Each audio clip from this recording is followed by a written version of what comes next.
پیارے بچوں السلام علیکم ورحمۃ اللہ وبرکاتہ۔ پیارے بچوں ہمارا آج کا عنوان ہے ہاتھی کا وزن۔ پیارے بچوں اس عنوان کے تحت آج ہم اس کے سوالات کرنے جا رہے ہیں۔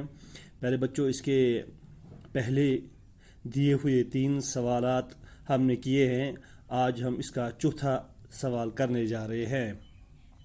پیارے بچوں چوتھا سوال جو آیا ہے، آپ پیج نمبر 38 یعنی 38 پیج نمبر نکالیے اور دیکھیے سوال نمبر 4 اپنے جملوں میں استعمال کیجیے۔ اپنے جملوں میں استعمال کرنا ہے، وہاں پہ لفظ جو ہے جملے دیے گئے ہیں، محاورات دیے گئے ہیں، ان کو اپنے جملوں میں استعمال کرنا ہے۔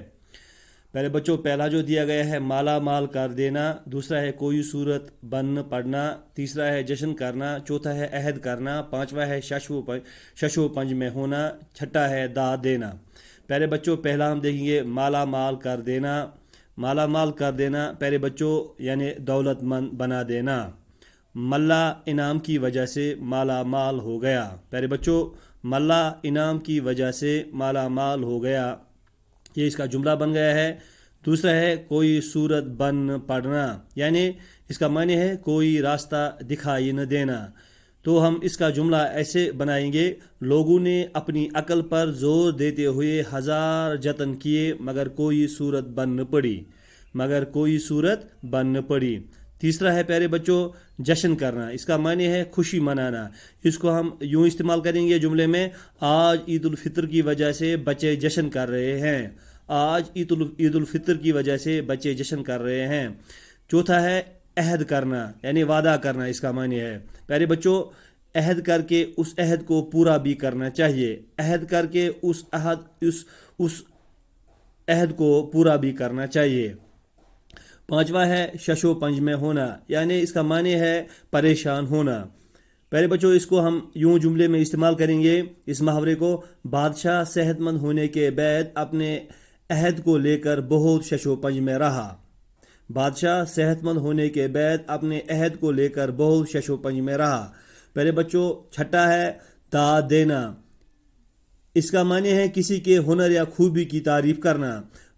اس کو ہم یوں استعمال کریں گے اس محاورے کو جملے میں، بادشاہ نے ملا کی عقل کی داد دے دی۔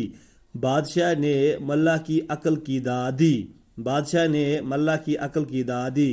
پہلے بچوں غور کرنے کی باتیں اس میں آ رہی ہے، تو اس سے آگے ہم تھوڑا جائیں گے۔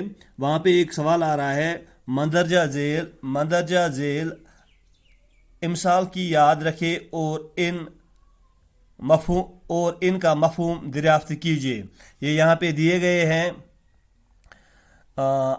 یہاں پہ کچھ محاورے دیے گئے ہیں، ان محاوروں کا معنی ہمیں بیان کرنا ہے، ان کا مفہوم یعنی ان کا معنی ہمیں بیان کرنا ہے۔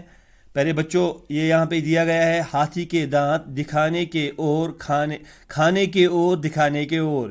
پہلے بچوں ہم دوبارہ پڑھیں گے اس کو، ہاتھی کے دانت کھانے کے اور دکھانے کے اور۔ اس کا معنی یوں ہے، اس کا مطلب ہم یوں نکالیں گے، مفہوم یوں نکالیں گے، دنیا کے لوگ ظاہر میں کچھ اور باطن میں کچھ اور۔ دنیا کے لوگ ظاہر میں کچھ اور باطن میں کچھ اور۔ دوسرا ہے ہاتھی کے پاؤں میں سب کا پاؤں۔ اس کا جو مفہوم ہے وہ ہم یوں نکالیں گے، سخی کے مال میں سب کا حصہ ہے۔ سخی کے مال میں سب کا حصہ ہے۔